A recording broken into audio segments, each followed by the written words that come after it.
tahu kenapa ya ikan badut sering kali bersama dengan anemon? Apakah keduanya tidak merasa terganggu? Nah, kira-kira interaksi apa di antara keduanya ya? Yuk kita bahas dalam video kali ini. Assalamualaikum warahmatullahi wabarakatuh. Halo adik-adik semuanya, apa kabar? Kali ini kita akan belajar mengenai interaksi antar makhluk hidup bersama saya, Kak Dwi Yunitasari dari SMP Negeri 3 Kedung, Jepara, Jawa Tengah. Adapun tujuan pembelajaran kita kali ini adalah mengenal jenis-jenis interaksi antar komponen makhluk hidup beserta contohnya dalam kehidupan sehari-hari. Nah, tentunya adik-adik sudah tahu apa itu makhluk hidup. Makhluk hidup adalah segala sesuatu yang bisa tumbuh, berkembang, dan beradaptasi. Bisa berupa hewan, tumbuhan, ataupun organisme yang lain.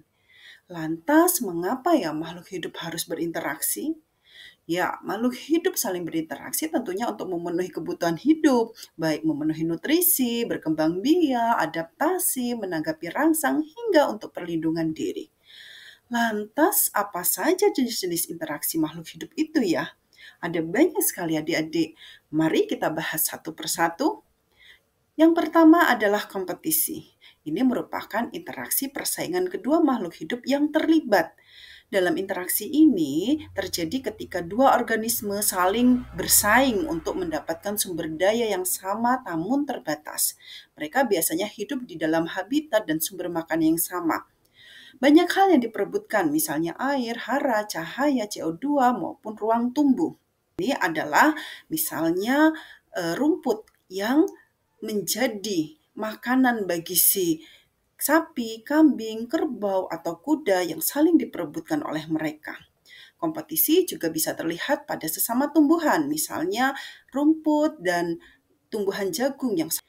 Kemudian, interaksi yang kedua adalah predasi, merupakan hubungan yang menguntungkan terhadap satu pihak sedangkan pihak lain mengalami kerugian.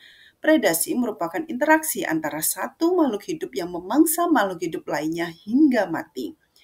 Banyak sekali contoh predasi yang ada di lingkungan sekitar kita. Predasi juga bisa ditemukan pada tumbuhan, misalnya tanaman venus atau kantong semar yang sama-sama memakan serangga. Interaksi berikutnya adalah herbivori. Ini merupakan interaksi yang melibatkan antara herbivora dengan produsen. Adik-adik tahu produsen kan? Ya, tumbuhan hijau.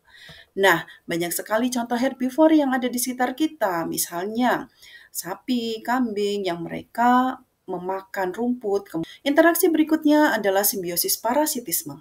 Ini merupakan hubungan ketika salah satu organisme yang disebut parasit mendapatkan keuntungan, sedangkan organisme lain yang disebut inangnya atau yang ditempati, yang diikuti itu dirugikan. Tetapi untuk simbiosis parasitisme ini tidak sampai membunuh secara langsung si inangnya.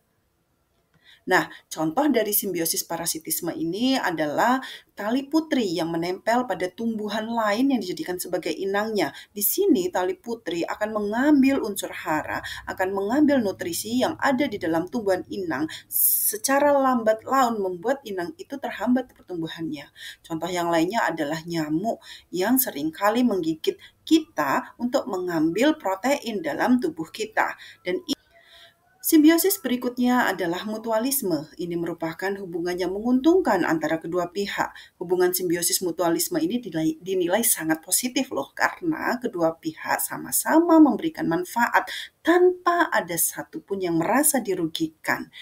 Nah, contohnya adalah ketika kupu-kupu yang hinggap di bunga, kupu-kupu memang mengambil nektar pada si bunga, tetapi jangan salah, bunga pun diuntungkan dari hal ini.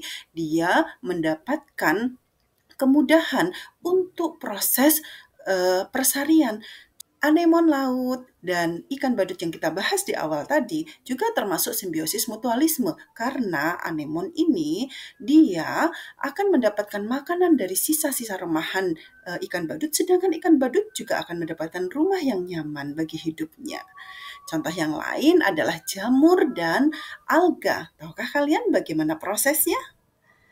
Nah, adik-adik, Selanjutnya adalah simbiosis komensalisme. Simbiosis ini merupakan hubungan yang menguntungkan salah satu pihak, tetapi pihak lain tidak dapat keuntungan atau kerugian.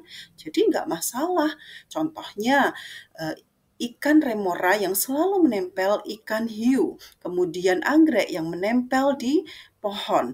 Kemudian yang terakhir adalah antibiosis, merupakan interaksi ekologis negatif di mana salah satu spesies dirugikan atau dihancurkan sedangkan spesies lainnya tidak terpengaruh.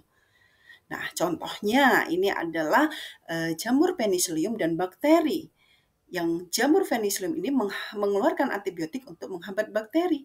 Contoh lainnya adalah amensalisme pada tumbuhan rumput yang dibatasi oleh tumbuhan Kamboja. Nah, demikian tadi pemaparan video kali ini. Semoga bermanfaat. Selamat belajar. Wassalamualaikum warahmatullahi wabarakatuh.